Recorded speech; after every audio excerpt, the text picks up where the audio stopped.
ప్రభుత్వ హయాంలో హాలియా మున్సిపాలిటీలో ప్రారంభమైన అనేక అభివృద్ధి పనులు ప్రస్తుతం అసంపూర్తిగా మిగిలిపోయి నల్గొండ జిల్లా సాగర్ ఎడమ కాలువ బండి సుందరీకరణ కోసం 8.50 కోట్ల రూపాయలు మంజూరు చేయగా పనులు సగం మాత్రమే పూర్తయ్యాయి. మిగిలిన పనులు ఇప్పటికీ పూర్తి కాలేదు. 2 కోట్ల రూపాయలతో చేపట్టిన వెజిటబుల్ మార్కెట్ యార్డ్ నిర్మాణం అర్ధాంతరంగా ఆగిపోయింది. 5 కోట్ల రూపాయలతో ప్రతిపాదించిన లైబ్రరీ నిర్మాణం ప్రారంభ దశను కూడా దాటలేదు. 1 కోటి రూపాయలతో చేపట్టిన డిజిటల్ ఆడిటోరియం నిర్మాణం బేస్మెంట్ దశకే పరిమితమైంది. అంతేకాదు వైకుంఠధామం వెళ్లే మార్గంలో సీసీ రోడ్ నిర్మాణానికి 70 లక్షల రూపాయల మంజూరైన పనులు ప్రారంభం కాలేదు. మినీ స్టేడియం నిర్మాణం కోసం 4.20 కోట్ల రూపాయలు కేటాయించగా ట్రాక్ నిర్మాణానికి మాత్రమే 70 లక్షలు ఖర్చయ్యాయి. మిగిలిన స్టేడియం నిర్మాణం నిలిచిపోవడంతో యువత క్రీడాకారుల ఆశలు నెరవేరలేదు.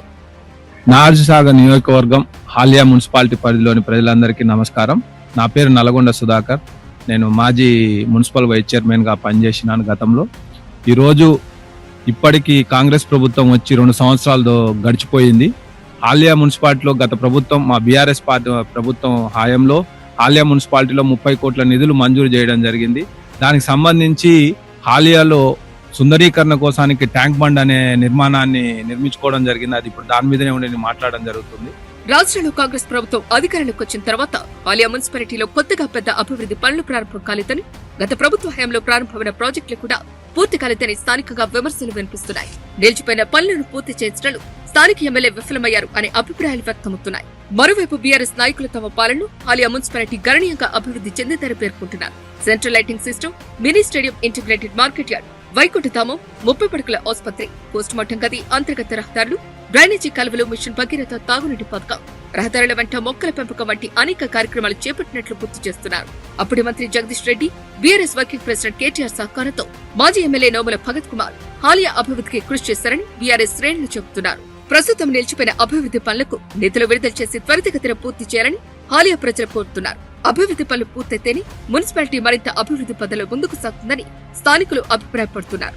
దినాభివృద్ధి చెందుతున్న హాలియా పట్టణాన్ని మున్సిపాలిటీగా చేసి మున్సిపాలిటీగా అయిన ఈ హాలియాని ఎంతో అభివృద్ధి చేయాలని ఒక మంచి ఉద్దేశంతో గత బీఆర్ఎస్ ప్రభుత్వంలో అనేక నిధులు తీసుకొచ్చిన చరిత్ర ఈ నోముల నరసింహయ్య గారి తనయుడు నోముల భగత్. ఈరోజు హాలియాలో కూడా ఇంకో డయాలసిస్ కేంద్రం నిర్మించుకునే విధంగా ఇక్కడ సదుపాయం కూడా కల్పించడం జరిగింది. ఇట్లా అన్ని విషయాలని మేము తయారు చేసి అనుగుణంగా దీన్ని ఓపెన్ చేయగలిగి ఇక్కడున్న స్థానికంగా ప్రజలకు సత్వరమే ఈ ఏదైతే ఆరోగ్యానికి అందుబాటులో తీసుకురావాల్సిన ఈ హాస్పిటల్ని దాదాపు 6 నెలలు గడుస్తున్నా ఇంతవరకు దీన్ని ఓపెనింగ్కి నోచుకోలేదు. తక్షణమే ఇక్కడ స్థానికంగా ఉన్నటువంటి నాయకులు దీని మీద స్పందించి దీన్ని ఓపెన్ చేసి, మీరు అభివృద్ధికి అడ్డుపడుతున్నారని నేను అనట్లేదు, కానీ మన నియోజకవర్గానికి ఎవరు వచ్చినా కానీ, ఎవరు ఎమ్మెల్యే అయినా కానీ ఇక్కడ స్థానికంగా ప్రజల ఆలోచనలు ఒకసారి ముందుకు తీసుకెళ్ళండి. అందుకే తక్షణమే ఇక్కడ ఉన్నటువంటి కమ్యూనిటీ హెల్త్ సెంటర్గా డెవలప్ చేసినటువంటి ఈ హాలియా హాస్పిటల్ని తక్షణమే ఓపెన్ చేయాలి. దీనితో పాటు ఇక్కడ స్థానికంగా ఏదైతే డిగ్రీ కాలేజ్ కోసం మేము స్థలం ఇచ్చినో అక్కడ డిగ్రీ కాలేజ్ కట్టాల్సిందే. ఇక్కడ మేము తక్షణమే డిజిటల్ లైబ్రరీ కావాలన్నాం. పిల్లలు ఎంతోమంది ఫ్యూచర్ స్టడీస్ కోసం వాళ్ళు ప్రిపేర్ అవుతున్నారు. వాళ్ళందరికీ తక్షణమే డిజిటల్ లైబ్రరీ అందుబాటులో తీసుకురావాల్సిందే.